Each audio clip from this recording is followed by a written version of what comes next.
नमस्कार विद्यार्थियों। धोरण 10 विषय हिंदी पाठ 9 कुत्ते की सीख। रामधारी सिंह दिनकर जन्म છે 1908 અને મૃત્યુ છે 1974। હવે આપણે વાત કરીએ रामधारी सिंह दिनकर। रामधारी सिंह दिनकर जी का जन्म बिहार के मुंगेर जिले के सिमरिया नामक गांव में हुआ था। शिक्षा जगत में उन्होंने आचार्य, उपनिषद कॉलेज के विभाग अध्यक्ष, विश्वविद्यालय के कुलपति, इसकी यात्रा बहुत लंबी और सफलतापूर्वक देखने को मिलती है। उन्होंने राज्यसभा के सदस्य भी रहे हैं। उनकी कविताओं में राष्ट्र प्रेम, मानव प्रेम की परिचायक है। वे गांधी विचारधारा से प्रभावित थे। प्रगतिशील सामाजिक चेतना के कवि थे। उन्होंने भारतीय ज्ञानपीठ पुरस्कार से पुरस्कार प्राप्त किया था, यानी कि ज्ञानपीठ पुरस्कार से उनको सम्मानित किया गया था। रेणुका, होमकार, रसवंती इनके काव्य संग्रह है। कुरुक्षेत्र, रश्मिरथी, उर्वशी जैसे प्रबंध काव्य लिखे थे। अर्धनारीश्वर, मिट्टी की ओर, रेती, फूल इनके चिंतनात्मक निबंध है। संस्कृति के 4 अध्यापक उनकी प्रमुख गद्य रचना है। प्रस्तुत काव्य बच्चों के लिए लिखा गया है। कुत्ता और खर है, एक कुतरो अने ससलू की कहानी को काव्य के रूप में प्रस्तुत किया है। वे इस कथा में यह बताना चाहते हैं कि छोटा या बड़ा, ताकतवर या कमजोर जब अपने प्राणों पर आते हैं तब उनमें विशेष शक्ति का संचार होता है। ईश्वर ने ऐसी शक्ति सबको दी है। હવે પ્રસ્તુત કાવ્ય એક કહાનીના રૂપમાં જે છે જોવા મળે છે।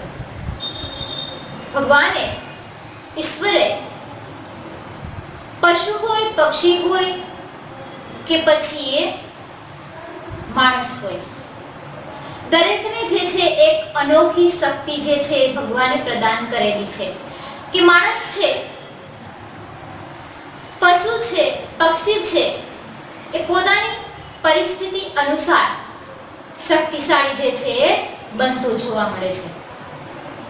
અહીંયા પણ એક કાવ્ય છે, પણ કહાનીના રૂપમાં દર્શાવવામાં આવ્યું છે એક કૂતરો અને સસલું, નાનકડું એવું સસલું અને કૂતરાનું કદ છે એ આપણે જાણીએ છીએ। એ બે વચ્ચે જે હરીફાઈ થાય છે એની વાત છે મૂકવામાં આવી છે કે એક જંગલ છે જ્યાં આ નાનકડું સરસ મજાનું સસલું છે વસવાટ કરે છે। આજુબાજુના વિસ્તારમાં જે કૂણું કૂણું ઘાસ ઉગે છે એ પોતે ખાય છે અને પછી એ જંગલની ઝાડીમાં છુપાઈ જાય છે। એક દિવસ બને છે એવું કે આ સસલું છે આરામથી સૂઈ રહ્યું છે। કૂતરો જે છે એ પોતાના શિકારની શોધમાં નીકળે છે। સસલા ઉપર એની નજર પડે છે, પણ કૂતરાને આવવાની જે ભાસ છે એ સસલાને થઈ જાય છે। સસલું છે જાગી જાય છે અને તરત ત્યાંથી ભાગી છૂટે છે। કૂતરો છે એની પાછળ આમ 4 મિનિટ સુધી જંગલમાં જે છે એ આ ખરહા અને કૂતરાની વચ્ચે જે છે એ હરીફાઈ ચાલે છે। ખરવું આગળ, કૂતરો પાછળ। હવે આ દ્રશ્ય જે છે એ એક નદી કિનારે ઉભેલું શિયાળ જે છે એ જોઈ રહ્યું છે. કૂતરું જે છે એ પોતાની શક્તિ અનુસાર છલાંગ લગાવે છે, પણ સસલું જે છે એ પણ જોરથી એટલી છલાંગ લગાવે છે કે સીધું એક કાંટાળી ઝાડીમાં જઈને છુપાઈ જાય છે. કૂતરો છે અહીંયા પહોંચી શકતો નથી અને પાછો ફરી જાય છે.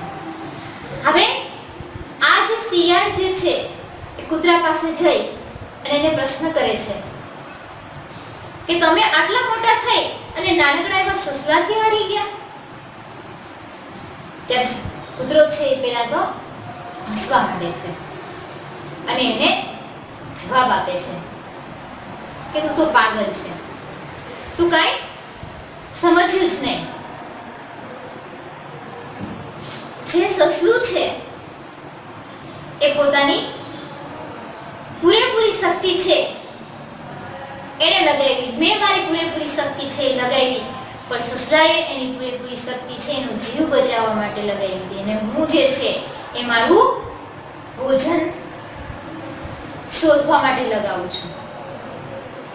એટલે કે છે કે હંમેશા જીવ જોખમમાં મૂકીને કોઈ પણ કાર્ય છે એ કરવું જોઈએ નહીં.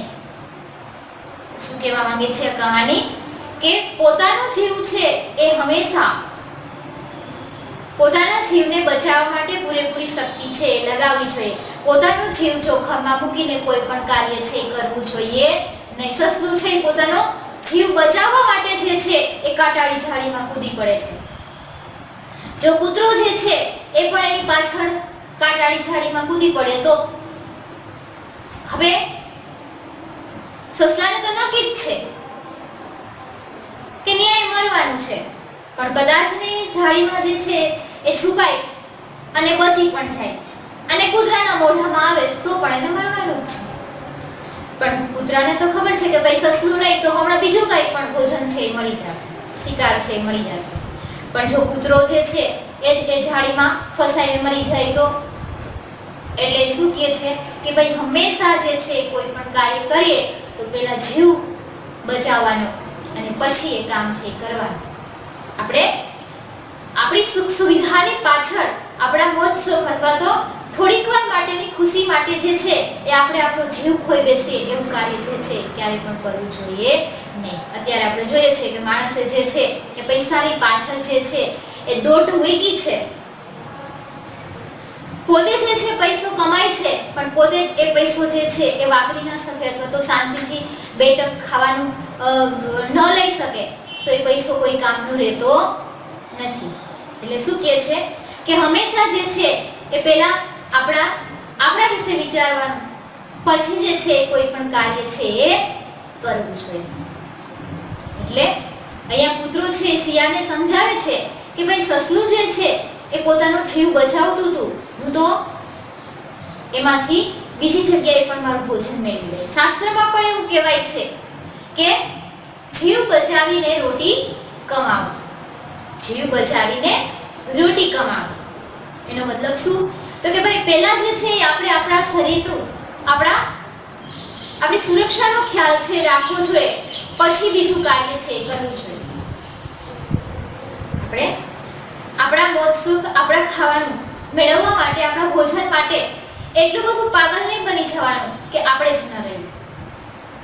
એ વાત છે અહીંયા કરવામાં આવી છે કે જ્યારે પણ આપણો જીવ છે એ જોખમમાં આવે ત્યારે પૂરેપૂરી શક્તિ જે છે એ આપણો જીવ બચાવવા માટે કરવી જોઈએ. પછી બીજો ને કોઈ પણ જાતનો વિચાર કરવાનો થતો નથી. એટલે આ સરસ મજાની છે કહાની છે કૂતરા અને સસલાની. એનો વિસ્તારથી જે અભ્યાસ છે, એનો શબ્દાર્થ જે છે એ આપણે આવતીકાલે જોશું. આજે જે છે આપણે અહીં સુધી રાખીએ.